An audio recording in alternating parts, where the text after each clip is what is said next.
আসসালামু আলাইকুম। আশা করি সবাই ভালো আছেন আল্লাহর অশেষ রহমতে। আমি আপনাদের দোয়া আল্লাহর রহমতে ভালো আছি। আজকে সাত বাগানের সর্বশেষ আপডেট আপনাদের সাথে শেয়ার করতে চাই। মাশাআল্লাহ, এই যে এগুলো অনেক বড় হয়ে গেছে আল্লাহর রহমতে।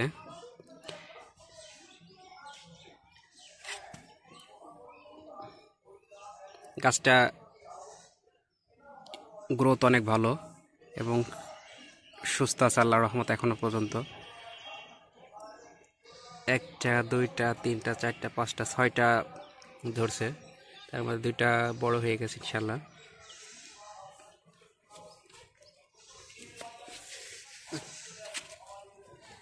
পেঁয়াজ আল্লাহর রহমতে অনেক সুন্দর গ্রোথ আছে পেঁয়াজের।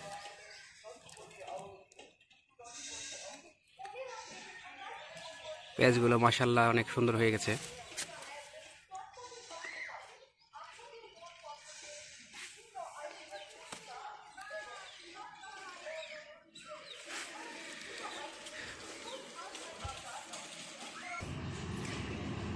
আলহামদুলিল্লাহ, স্ট্রবেরির গাছগুলোর গ্রোথ অনেক ভালো আছে আল্লাহর অশেষ রহমত। স্ট্রবেরি গাছের আপনার ফুল আসতে শুরু করেছে, তিন চারটা গাছ ইনশাল্লাহ ফুল আসতে শুরু করেছে। এই যে এটাতেও ফুল আসছে, এই যে এই গাছগুলোতেও ফুল আসছে ইনশাল্লাহ, তিন চারটা করে ফুল আসতেছে। ছাদের চারিপাশ দিয়ে ইনশাল্লাহ স্ট্রবেরি গাছ করার চেষ্টা করেছি। এটা সম্পূর্ণটা স্ট্রবেরির গাছ করেছি। আর একটা নতুন কাজ করেছি, এই যে আপনার স্ট্রবেরি ড্রাগন গাছগুলো যেহেতু বড় হয়ে গেছে, তাদের জন্য যে আমি এই যে তার আছে, এই তার আপনার দুই দিক দিয়ে দিয়েছি যাতে স্ট্রবেরি গাছগুলোর সাথে আপনার এটা ঝুলে যায়। এখন এটা কতদূর কী হবে আল্লাহ আমাদের জানে, এখনও তো সেইভাবে দেখা হয়নি। আপনারা জানাবেন যে এইটা হচ্ছে কিভাবে দিলে আর একটু গাছগুলো সুস্থ সবল থাকবে, বা কি আরও কোনো উপায় কিছু করলে গাছটা আপনার ভালোভাবে তাদের সাথে ঝুলে থাকবে। আল্লাহর রহমতে তিন ফলের গুলো বেশ মোটা মোটাই হয়েছে। তিন ফলগুলা একবারে মাথা থেকে ফল ধরা শুরু করেছে, একবারে গাছে নিচ অব্দি আল্লাহর রহমতে ফল আছে।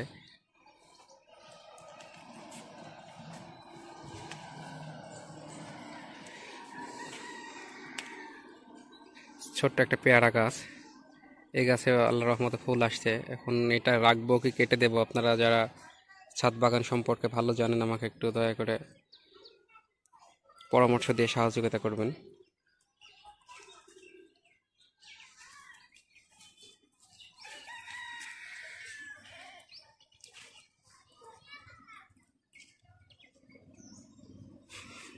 এই ডালিম গাছটা এবার নতুন লাগাইছি, এটাতে বেশ কিছু ফুল আসছে। এবার রাখবো কি রাখবো না দ্বিধাদ্বন্দ্বে আছি।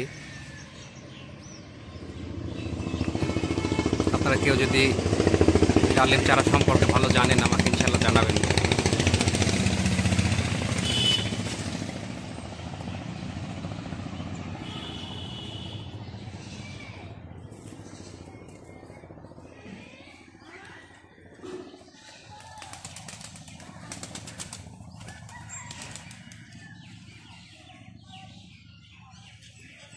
এই গাছটা অনেক লম্বা হয়েছে কিন্তু ফল অনেক কম ধরছে এবার, নতুন অবস্থায় তো। এখন দ্বিতীয়বার হয়তো বা ফলন আসতে পারে।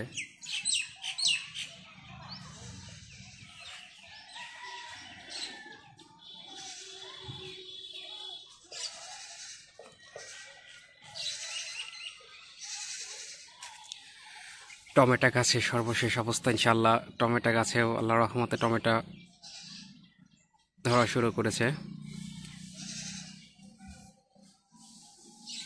টমেটো আল্লাহর রহমতে অলরেডি ধরে গেছে।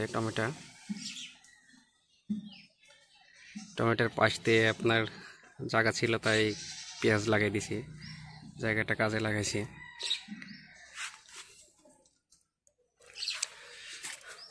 এটাতে অনেক পিঁপড়ে লাগছে, কালো পিঁপড়ে গাছটাতে একবারে কুকুরে বিষ দিতে হবে আজকে, খেয়ালই করা হয় না যে পিঁপড়া লাগছে গাছটাতে।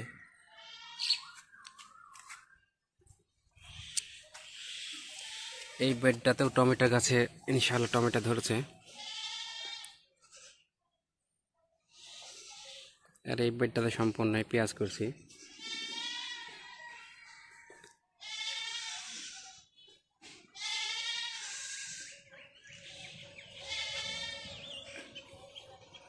এটাই আমার ছাদের আজকে সর্বশেষ অবস্থা। ইনশাআল্লাহ আগামীতে আবার যে আপডেট আসবে আপনাদের সাথে শেয়ার করবো। আল্লাহর রহমতে সবাই ভালো থাকুন, সুস্থ থাকুন। আল্লাহ হাফেজ।